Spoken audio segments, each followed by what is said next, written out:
بسم اللہ الرحمن الرحیم۔ سورۃ الاخلاص۔ سورۃ الاخلاص یہ صرف 4 آیات نہیں بلکہ دل کے اندھیروں میں اترنے والی وہ روشنی ہے جو انسان کو اس کے اصل رب سے ملا دیتی ہے۔ یہ وہ کلام ہے جس میں توحید کو اس قدر صاف، اس قدر خالص انداز میں بیان کیا گیا ہے کہ اگر دل زندہ ہو تو انسان کے اندر ایک زلزلہ آ جاتا ہے۔ بسم اللہ الرحمن الرحیم۔ قل هو اللہ احد، کہہ دو وہ اللہ ایک ہے۔ یہاں سے سب کچھ بدل جاتا ہے۔ دنیا ہمیں ہزاروں سہارے دکھاتی ہے، رشتے، مال، طاقت، نام اور شہرت، لیکن یہ آیت مبارکہ آ کر سب کو ایک لمحے میں توڑ دیتی ہے، سب آسرے ختم کر دیتی ہے۔ کہتی ہے کہ اللہ ایک ہے، بس ایک ہے۔ تم جس کے سامنے جھکتے ہو، جس سے امید رکھتے ہو، جس سے ڈرتے ہو، سب کو ہٹا دو۔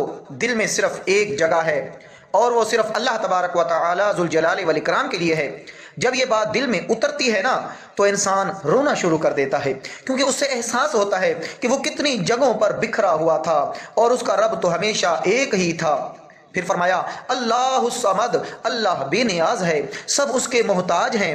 یہ وہ مقام ہے جہاں انسان ٹوٹ جاتا ہے۔ ہم زندگی بھر لوگوں کے در پر کھڑے رہتے ہیں، کبھی عزت مانگتے ہیں، کبھی محبت مانگتے ہیں، کبھی سہارا مانگتے ہیں اور ہر بار خالی ہاتھ لوٹتے ہیں۔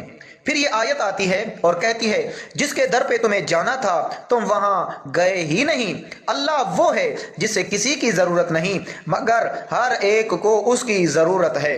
تمہاری ہر خاموش دعا، تمہارا ہر آنسو، ہر خوف، ہر خواہش، سب اسی کی طرف جا رہی ہے، چاہے تمہیں شعور ہو یا نہ ہو۔ یہاں دل سے پکار اٹھتا ہے، یا اللہ میں غلط دروازوں پر دستک دیتا رہا، مجھے تو معاف کر دے۔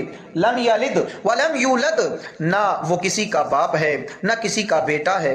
یہ آیت اللہ تبارک و تعالیٰ کی پاکیزگی کا اعلان ہے۔ وہ کسی نسبت کا محتاج نہیں، نہ اسے کسی سہارے کی ضرورت ہے۔ انسان رشتوں میں بندھا ہوا ہے، کمزور ہے، تنہا ہو جاتا ہے، مگر وہ اللہ وہ ہمیشہ سے ہے اور ہمیشہ رہے گا اور کبھی بھی کمزور نہیں ہوگا۔ یہ سوچ کر دل کانپ جاتا ہے کہ جس رب کو ہم پکارتے ہیں وہ کبھی بھی تھکتا نہیں ہے، کبھی بھی اکتاتا نہیں ہے اور کبھی بھی چھوڑ کر نہیں جاتا۔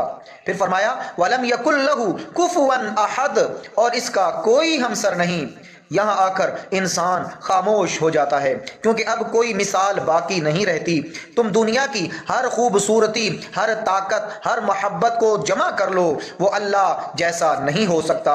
وہ الگ ہے، وہ منفرد ہے، وہ بے مثل و بے مثال ہے۔ اور سب سے حیران کن بات، وہی رب تمہیں دیکھ رہا ہے، تمہاری بات سن رہا ہے، تمہارے دل کی وہ بات بھی جو تم خود سے بھی چھپا لیتے ہو۔ جب سورہ اخلاص دل میں اترتی ہے تو کیا ہوتا ہے؟ انسان کی ترجیحات بدل جاتی ہیں، وہ لوگوں سے نہیں اللہ سے جڑنے لگتا ہے، اس کا خوف ختم ہونے لگتا ہے، کیونکہ اسے پتہ چل جاتا ہے کہ نقصان اور فائدہ دینے والا صرف ایک ہے۔ وہ تنہائی میں بھی مضبوط ہو جاتا ہے کیونکہ اب وہ اکیلا نہیں ہوتا، اور سب سے بڑھ کر وہ سجدہ بدل جاتا ہے۔ پہلے سجدہ ایک عادت تھا، اب سجدہ ایک ملاقات بن جاتا ہے۔ اگر تم واقعی اس صورت کو محسوس کرنا چاہتے ہو تو ایک رات تنہائی میں خاموشی کے ساتھ اسے آہستہ آہستہ پڑھو۔